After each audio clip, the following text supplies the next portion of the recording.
those who follow the sermon, I'm going off script just at the beginning. So just hang with me.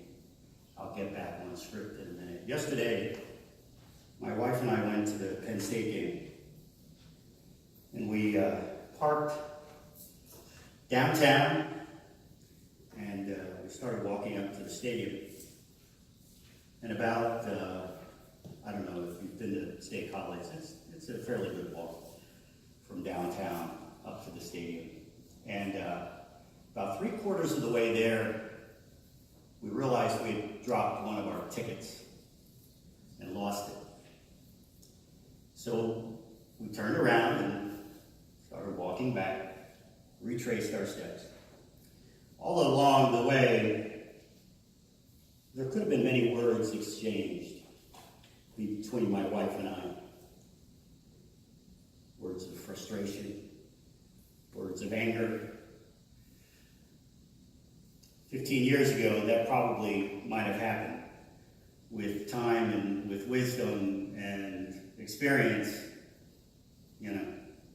these things happen. We never did find that ticket. So we went and sat down at the creamery, had some ice cream. Game had started, and we started walking towards the stadium, and someone was desperate to sell 2 tickets for $20. And so we were able to get into the game and enjoy the day. I start with that story because I've struggled with speech, with conversations in my life. From the earliest memories, I stuttered as a kid up until, I got into college, and then it was a stammer. And it still comes out when I get nervous, when I get really nervous. But I've struggled in other ways as well. I've said stupid things in anger. I've said inappropriate things. I've said irreverent things. It's so easy to let the tongue guide the thoughts that we should not say, or allow the tongue to be the predictor of our actions, or allow the tongue to tip off our true feelings. James says in his book, anyone who makes no mistakes in speaking is perfect, able to keep the whole body in check. Now, I don't believe that James thought anybody was perfect. For he then goes on to say that the tongue stains the whole body. The tongue for humans can be nasty. The tongue can be a blessing. One thing that sets animals and humans apart is the ability to speak, right? I know animals make sounds and they strike curious poses. But humans have speech. But our speech sometimes sets us below our animal friends, not always above them. So there must have been a reason James was so critical of the tongue. In fact, almost 50% of his book, 43% I think, deals with speech matters. So I guess James said something really important for us to consider this morning. Let me ask you this. What would it mean to you to think that your tongue, as a device, controls your entire personage? Let me be clear about something. Your tongue is connected to your fingers, which are often connected to a keyboard that often fires off speechification, and many times without engaging the brain first. Amen?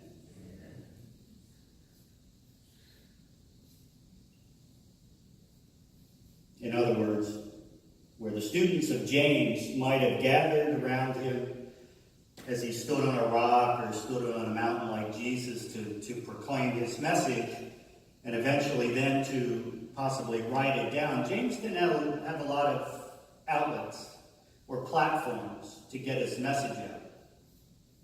Today, we have so many formats to express our thoughts publicly. We can do it anonymously. We can do it secretively.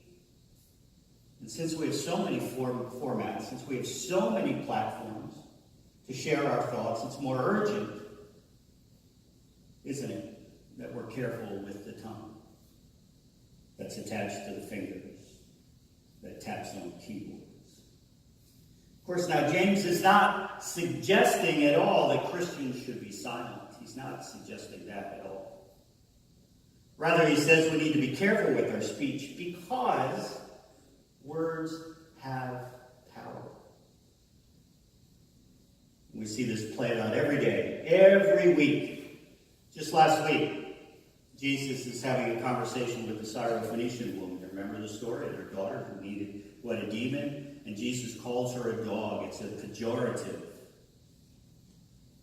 Many have struggled with why Jesus would do that. What words do you think today that serve the same function?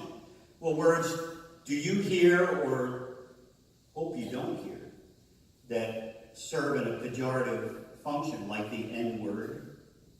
Other words to describe people of other ethnicity, like Italians and Jews and Greeks, and you know what I'm saying. Each one of those were used by a group of people to demean another group of people. It's still used today by people who are trying to put others down or to keep them in their place. James says that if you are perfect, then you already know what to say and to do to be uplifting to others. My friends, none of us are perfect. Amen? I'm not perfect. You're not perfect. It's too easy to forget ourselves and allow the slip of the tongue that hurts someone. Many times we're so unaware of what we're saying, we just keep on going. Some slips of the tongue are Freudian slips. You know what the Freudian slip is. Things we have accidentally said that we think are just said innocently, but have a specific, unspoken intent. So even the unintended word, the unfortunate slip of the tongue, the verbal gaffe may seem innocent, but often carries negative power.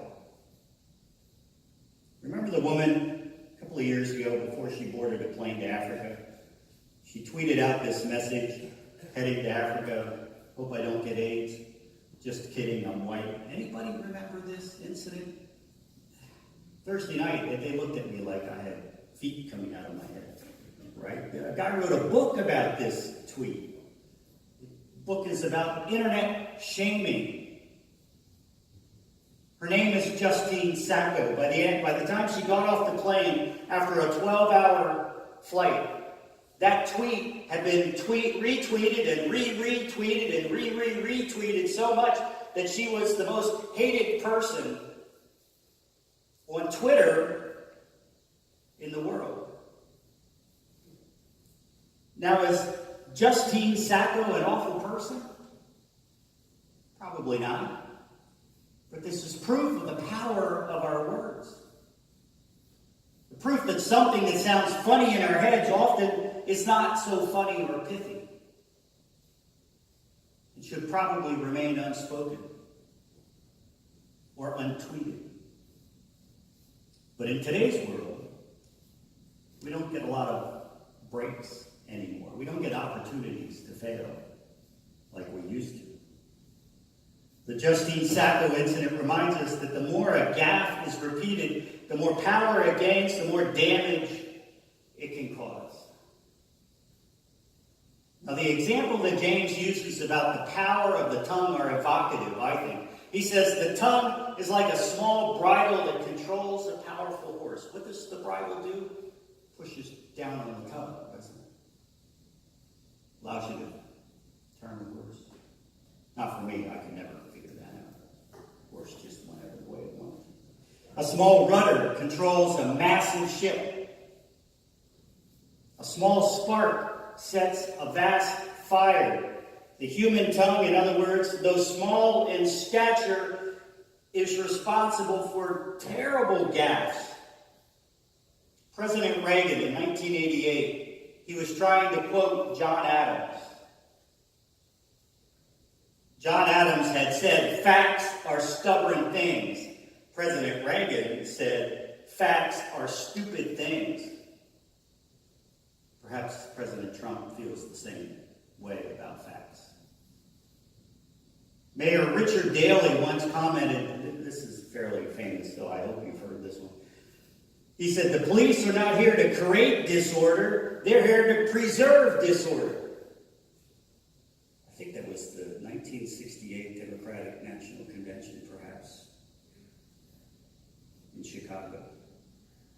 Even the best of us have said dumb, unintended, or stupid things. What James is getting at is this. The tongue, he says, is an extension of a person's character.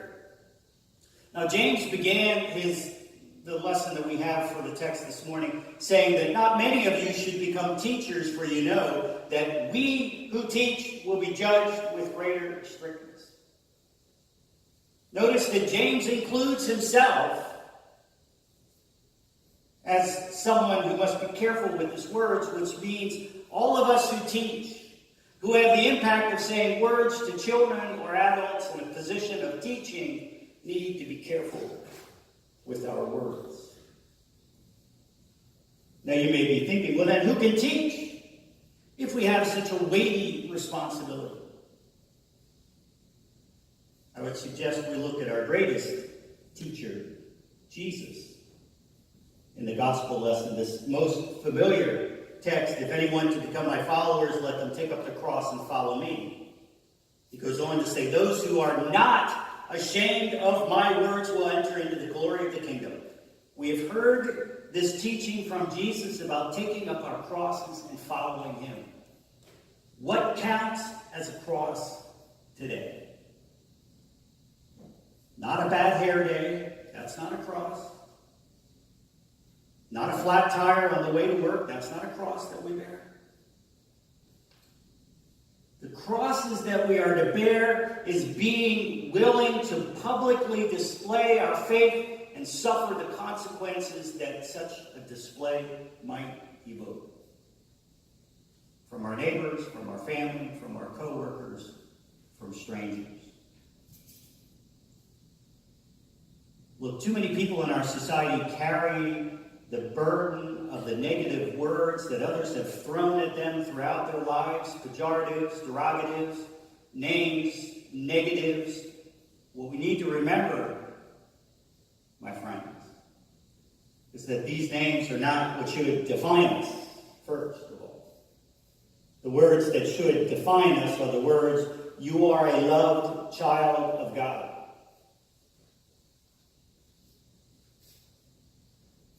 And there are pejoratives or negative words that are thrown at the church today. Things like insignificant, or out of touch, or too judgmental, or in decline, or too old. The words that should define this church in this community would be words like ministry, and worship, and faith formation, and service, and love, and welcoming, hope.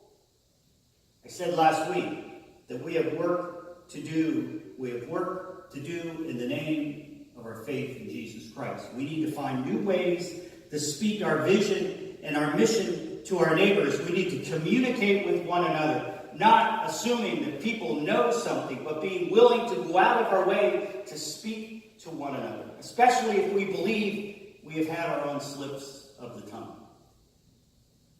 We should look to tame our tongues. We should stop chopping each other up instead of lifting each other up. What we share with one another should not be just the negative, backbiting, accusatory words that blame others. Instead, we need to speak the words of love of Jesus. I started the sermon this morning saying that I've struggled with my own words throughout my life. I've not been supportive when I should have been. I have demeaned when I did not intend. I did not lift up when I should have. In fact, at this time in my life, I find myself discerning and reviewing every discussion I have with others, trying to discern what I've said right, trying to discern what I've said wrong, what I can learn from my mistakes, and then I apologize, knowing that not everyone is going to accept my apologies after my gaffes. But what I do know is this: we are supposed to be cross bearers. We are not supposed to bear cross words. We're supposed to be cross bearers. We are not to bear cross words. As people of grace, we should strive to speak positive words, always seeking the good in others. That's the whole purpose behind the 8th commandment. And if you don't know which one the 8th commandment is, look it up. The Lutheran version, not the evangelical version.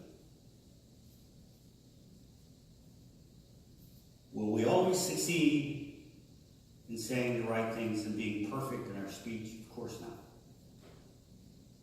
Because we are not perfect. But grace means we always have second chances to get it right. Amen? Amen. Amen. We are going to sing verse 8, 10, and we're going to do verses 1 and 4. Verses 1 and 4. First and last. Alpha and Omega.